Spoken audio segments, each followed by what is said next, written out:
नमस्कार, मैं doctor Anand Singh, neuro physician Moradabad. आप देख रहे हैं गैलेक्सी चैनल पर आपके डॉक्टर की सलाह। आज का टॉपिक है माइग्रेन। हम माइग्रेन पर बात करेंगे। माइग्रेन क्या होता है, माइग्रेन की डायग्नोसिस कैसे करते हैं, माइग्रेन का ट्रीटमेंट क्या है, माइग्रेन के साथ क्या कॉमोर्बिडिटीज़ हो सकती हैं, इन चीज़ों पे हम आज डिस्कशन करेंगे। माइग्रेन एक सर के दर्द की बीमारी है। यूजली माइग्रेन में सर के एक हिस्से में दर्द स्टार्ट होता है, जिसे हम हेमिक्रेनियल हेडेक कहते हैं। ये दोनों तरफ भी हो सकता है, बाइक लेटर हेमिक्रेनियल भी हो सकता है, पूरे सर में भी हो सकता है, हॉलोक्रेनियल भी हो सकता है।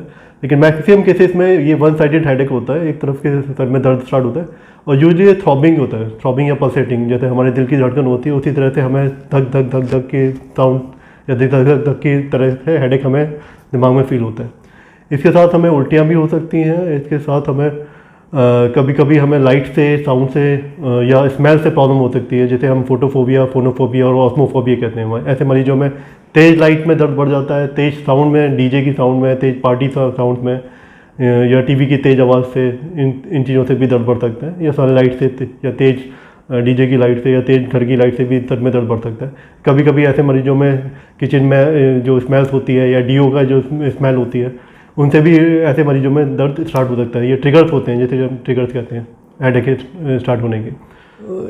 यूजली ये हेडेक, माइग्रेन का हेडेक कुछ घंटों से पूरे दिन तक भी रह सकता है। ज़्यादातर दिन के टाइम ज़्यादा होता है, रात में बहुत कम ही होता है। बहुत ही कम ऐसे मरीज होते हैं माइग्रेन के जिसमें रात में कभी सोते सोते दर्द हो जाता हो। ज़्यादातर केसेस में ये दिन में ही होता है। और इस तरह का दर्द कभी कभी आराम करने से भी अपने आप भी ठीक हो जाता है। थोड़ी देर अगर आप आँख बंद करके लेट जाएंगे तो उसमें भी ये दर्द अपने आप से ठीक हो सकता है। माइग्रेन का जो दर्द होता है, ये कभी कभी बच्चों में भी अपीयर हो सकता है, जिसे हम चाइल्डहुड माइग्रेन कहते हैं। और ये 4 से 5 साल के बच्चों में भी अपीयर हो सकता है। और एडल्ट में ज़्यादा कॉमन होता है, फीमेल्स में ज़्यादा कॉमन होता है, ओल्ड एज में भी अपीयर हो सकता है बच्चों में। लेकिन माइग्रेन के जो सिम्टम्स होते हैं वो थोड़ा सा डिफरेंट होते हैं। जैसे हमें एडल्ट्स में, जैसे मैंने बताया आपको, कि एक तरफ का सर में दर्द होता है, फोटोफोबिया, फोनोफोबिया, ऑस्मोफोबिया, वोमिटिंग, ये सब स्टार्ट होता है। लेकिन कभी कभी बच्चों में हेडेक ना होके केवल वोमिटिंग होती है, जिसे हम कहते हैं साइक्लिकल वोमिटिंग।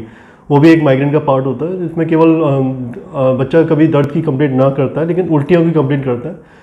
और ऐसे बच्चों को मैक्सिमम टाइम्स गैस्ट्रोलॉजिस्ट को दिखाया जाता है उल्टियों की वजह से। लेकिन गैस्ट्रोलॉजिस्ट को कभी कोई वजह पता नहीं चलती है उसकी जांचों में, एंड कहीं भी कुछ उन्हें मिलता नहीं है। अल्ट्रासाउंड में, एंडोस्कोपी में कहीं कुछ ऐसा मिलता नहीं है और वो सारी जांचें नॉर्मल आती हैं।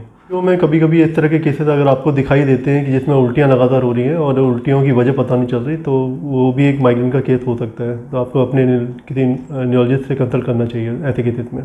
कभी कभी कुछ खाने की चीज़ों से भी स्टार्ट हो सकता है माइग्रेन, डिपेंड करता है। कभी कभी स्पाइसी फूड की वजह से, कभी किसी कोल्ड ड्रिंक, चॉकलेट से भी ये माइग्रेन का दर्द स्टार्ट हो सकता है। तो आपको पता होना चाहिए कि किसकी वजह से, क्या ट्रिगर्स हैं आपके, किस वजह से आपका दर्द स्टार्ट हो रहा है। वो ट्रिगर्स आपको नोट करने पड़ेंगे और वो ट्रिगर्स अगर आप अवॉइड करते हैं तो आपका हेडेक कम होगा या फिर हेडेक ये स्टार्ट नहीं होता।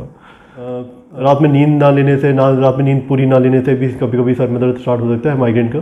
या फिर बहुत ज़्यादा आपका अगर स्ट्रेस लेने की आदत है या बहुत ज़्यादा बातों को सोचने की आदत है, तो उसमें भी अगर मेंटल स्ट्रेस की वजह से भी कभी कभी माइग्रेन के अटैक स्टार्ट हो सकते हैं।